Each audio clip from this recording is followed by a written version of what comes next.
Today, we're diving headfirst into a new set of recordings. They've just been released, and, well, they could really pull back the curtain on a relationship that people have been fascinated by and scrutinizing for a long, long time. For this deep dive, we're focusing on details from an exclusive report by the Daily Beast. It's sourced from a specific document, HHRG 110 JUO8 1025 0227 SD 006 U6.PDF.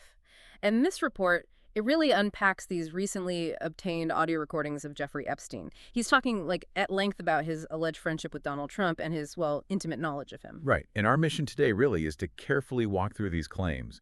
They're complex, sometimes pretty disturbing. We want to look at the context, how they were made, why they're coming out now, and try to distill what these tapes might actually reveal about these two very public but very different figures. We're here to help you make sense of it all. Not taking sides, obviously, but just exploring what the sources tell us. Okay, so let's unpack these recordings. Who actually made them? Because these aren't just random tapes, right? No, not at all. They were recorded by Michael Wolff. He's a pretty well-known journalist, author. Yeah. Fire and Fury. That was him. A veteran reporter. Ah, okay. That Michael Wolff. Exactly. And what's fascinating here is the timing and maybe the purpose. Wolff interviewed Epstein back in August 2017. That's a full 2 years before Epstein died in jail. Right. And Wolff was researching Fire and Fury at that point. He says he has maybe up to 100 hours of interviews with Epstein. 100 hours. Wow. Yeah. Some were apparently source material for Fire and Fury. Others came from, well, years of meetings where it seemed like Epstein wanted Wolff to write his biography. Huh. Okay, that adds a layer. And then the release now. Why did Wolff decide to let these out just recently? Well, according to the reporting, he decided to release parts of this archive right after a new accuser came forward last week, a former Miss Switzerland. She alleged Trump had groped her back in 1992. So the timing seems linked to that. In the Daily Beast, they listened to the whole thing. They did. The specific recording they reviewed is 1 hour and 44 minutes long. And they confirmed, yeah, the voice definitely matches Epstein's from earlier depositions in 2012 and 2016. Okay, so it sounds like it's definitely him. Seems so. Which leads to the big question. What exactly did Epstein claim on these tapes? And why is this release, potentially significant now, especially with an election looming? Right. Let's get into the claims themselves. From Epstein's perspective, listening to these tapes, he paints this picture of a really profound closeness. He actually calls himself Donald Trump's closest friend for a period of 10 years. And he boasts about knowing, well, intimate details about Trump's sex life, his proclivities. Yeah, and connecting that to the bigger picture, the portrait Epstein paints of Trump is, well, it's complicated. He calls him charming, always fun, highlights his extraordinary salesmanship. Okay, so some positive framing there almost. In a way. Yeah. He even suggests Trump personally agreed with his policies on things like the transgender stuff, the bathroom stuff, giving police more weapons. Very specific claims. But then it takes a much darker turn, doesn't it? It really does. Epstein alleges Trump was a serial cheater in his marriages, that he left to, and I'm quoting here, a wives of his best friends. He even claims specifically that the first time he slept with Melania was on my plane, Epstein's plane, the one infamously known as the Lolita Express. Which is just, yeah. And the character Epstein describes, if you take his word for it, is pretty stark. He claimed Trump was, at heart, friendless, incapable of real kindness. Said only Ivanka, his secretary Rona Graff, and his bodyguard Matthew Calamari Sneer were truly loyal. Wow. He also claimed Trump was almost functionally illiterate, said he could only really read the page 6 gossip column in the New York Post. Incapable, he claimed, of reading a balance sheet. That's quite an assessment. Almost unbelievable coming from someone claiming to be so close. It's brutal. And then there's these really specific, vivid stories. Like the one in Atlantic City. The Egyptian room. Exactly. Yeah. Epstein alleged Trump boasted after some encounter there, saying, "The only thing I really like to do is F the wives of my best friends. That is just the best." It's blunt. Very. And he described this whole alleged scheme for picking up women. Epstein would invite the male companion to dinner. Trump would tell the woman, "Let me show you the casino," walk out with her arm around her, and then the bodyguard would supposedly take her away. It sounds incredibly calculated, if true. And there's more detail on that, particularly about seducing friends' wives. An elaborate technique, supposedly. Epstein claimed Trump would call the men into his Trump Tower office, ask about their sex lives, offer them sex with beauty pageant contestants. Okay. all while their wives were secretly listening on speakerphone, unknown to the husbands, of course. Seriously. That's the claim. And then Trump would allegedly use the wives' anger, their feeling of betrayal, to seduce them, asking things like, "You must have had a better fent than your wife. Tell me about it." That's deeply manipulative if it happened that way. It's a pretty shocking allegation. And the tape includes other claims, too. Right, like the alleged affair with a politician while in the White House. Yeah, though Epstein offered zero proof for that one. Impossible to verify. Okay. He also alleged Trump cheated on both Ivana and Marla Maples with a black girl and boasted about it using a Yiddish racial slur, saying, "I'm effing all these black women."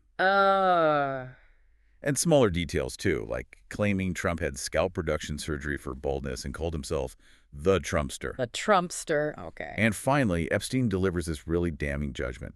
Says Trump's moral compass just does not exist. Compares him to an emotionally challenged 9-year-old. Says he screams and yells at Rona more than anybody else. His screaming is how he treats people. He has a tantrum, not a temper.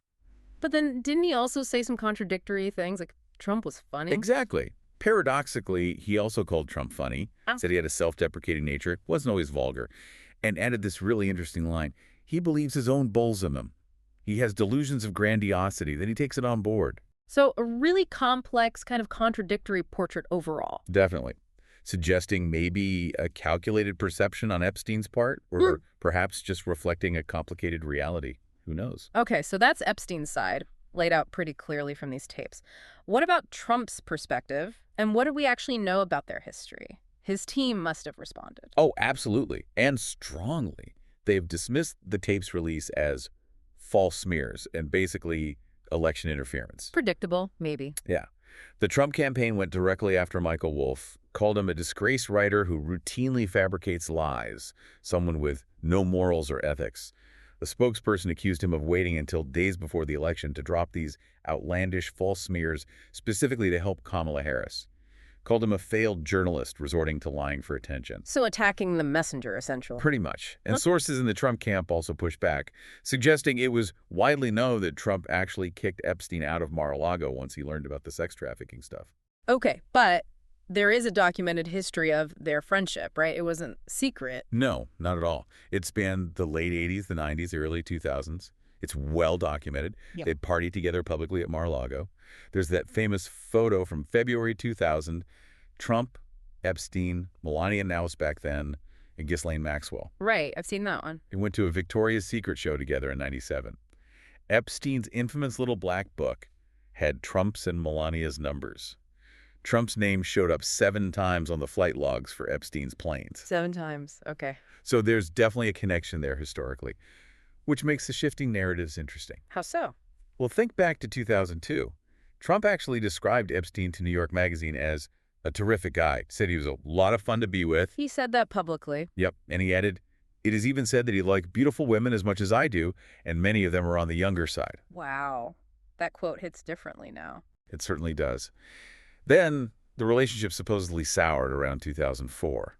They apparently both wanted to buy the same Palm Beach estate out of bankruptcy. Maison de l'Amitié. Trump ended up getting it. A business dispute. Seems like it might have been a turning point.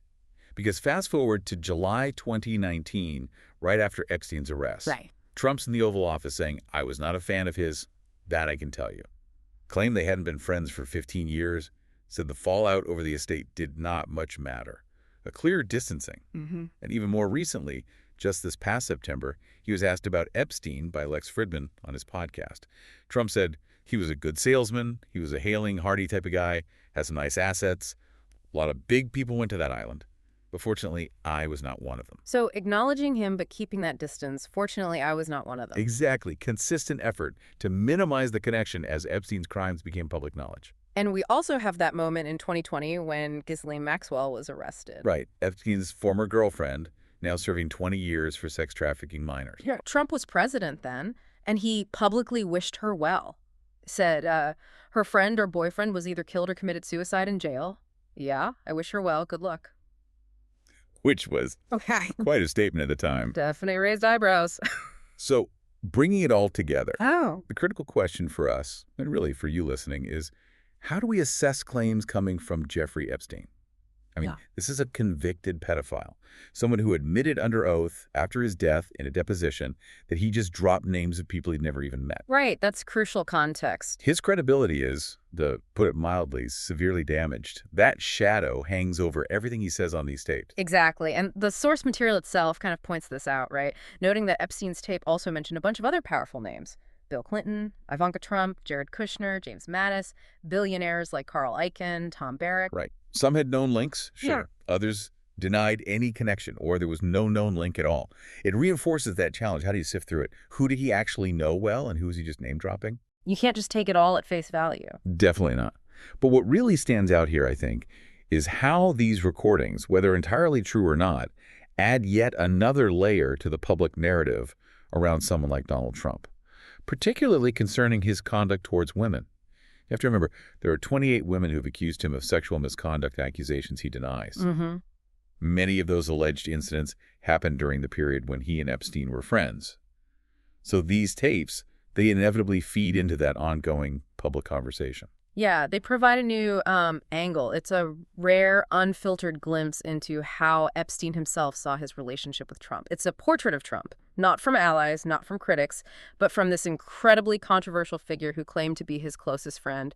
That's a perspective we just haven't had access to directly before. Absolutely. So, wrapping this up, Mm. what does this all mean? As we try to navigate information about public figures, this deep dive into the Epstein tapes, it gives us this really complex, often disturbing account, but just from one side of a very scrutinized relationship.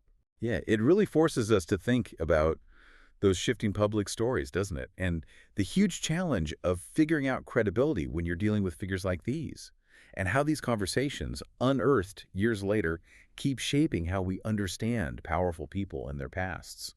It's a stark reminder, I think, that even after years and years of public focus, new information can still surface. It can complicate things, or maybe it just maybe offer a bit more clarity. It adds another piece, anyway, to a very complex puzzle. Absolutely. And maybe that leaves us, and you, with a final thought to chew on. In this age you live in, where new information about public figures can just pop up years, even decades later, how do we actually tell the difference between truth and maybe self-serving stories, especially when the sources themselves are, well, so morally compromised? What responsibility do you have as someone consuming this information to engage critically with these really complex, often contradictory accounts? It's a question that definitely goes beyond just this one deep dive.